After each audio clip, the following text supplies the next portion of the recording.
Welcome back. Now let's get straight on with part 2 of this week's big challenge, in which Otis and I have been given the job of trying to find the UK's scariest roller coaster rides. Yeah, Susie, you say Otis and I. You were indoors with a hot cup of tea and a lab coat, and it was me that was outside jumping on some of the craziest machines ever created. Yes, we all play our part, Otis. So for the second part of the challenge, we wanted to find out if the latest roller coaster simulators could give us anywhere near as big a thrill as a real roller coaster ride. Roller coaster simulators cost around £65,000 compared to £12 million for the real roller coaster. But are they an exhilarating ride in their own right? Well, Otis has been a great guinea pig so far, so I've sent him on another mission to find out. Simulators are usually capsules like these, which use a combination of motion and vision to fool your brain into thinking you're moving at speed. Most simulators work using a motion platform and a clever setup of hydraulics. These hydraulics give it 3 degrees of motion: heave, pitch, and roll. So, simulators need great visuals as well as accurate movement. I'd be testing Otis's reactions again to see how they compared with the real thing, and for this, I'd found 2 beauties. My first contender was the gargantuan Morphis simulator, a 5-ton mega capsule with a 5.1 speaker surround sound, an HD projector, and a 64-bit digital servo system controlling the hydraulics. Just like on the real roller coasters, I was wired up to record my body's reactions. The body senses changes in motion using fluid in the ear canals, which move tiny hairs inside. But when the hairs level out, you stop feeling the motion, and then you have to rely on visual cues.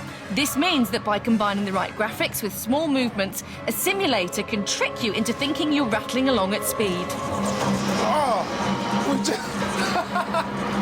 we just jumped across a gap where there was no track at all.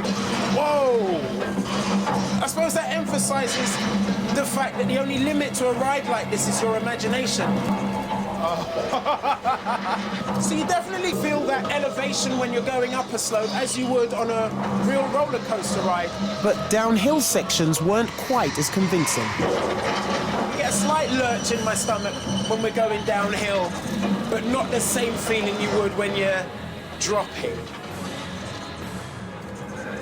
This feels real. We're on water now, and this is actually making me feel a little bit seasick. This is quite nausea-inducing, this water bit. Oh. That was actually much better than I expected. The film and the movement of the ride work together really well to give you the sensation that you are really on a roller coaster ride. I didn't get the same lunging sensation that I would on the real thing, but really, really good. While Otis was being transformed into a human colander in the name of Gadgetry, I'd found another simulator which I thought could top the lot. This is the X2. It's quite a small simulator in comparison to the Morphis, or indeed a real roller coaster, but it's got some quite nifty tricks up its sleeve that I think Otis might like. The X2 includes what are known as 4D effects, physical effects like wind, heat and thunder. Oh, isn't she dinky? Haha, he's got no idea. Screams want to go backwards! Base in your face! Birmingham! Hold on to the safety bar. Yes. Launching. Oh, wow. The journey on this one feels a whole lot quicker. Now, there are fans on board this one as well, so I get wind in my face.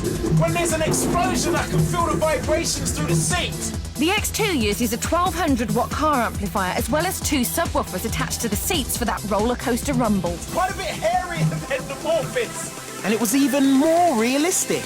Okay, this is a massive climb. Do you know, I actually got a sense of the falling sensation there, just a little bit.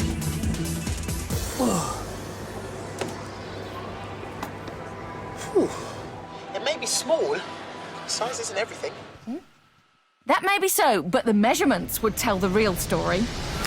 I really like that, because, you know, I'm a big fan of simulation, and actually, I thought the X2 was pretty impressive. Well, it's interesting, isn't it, to try and compare the simulators to the real roller coaster that we tried earlier. I've got the test here. Come and have a look at the results, then, for the simulators. Again, we've got the heart rate, the grip and the adrenaline, as before, exactly the same. The resting heartbeat, 60 beats per minute on average, so pretty good. And look at the heart rate here on the Morphis and the X2.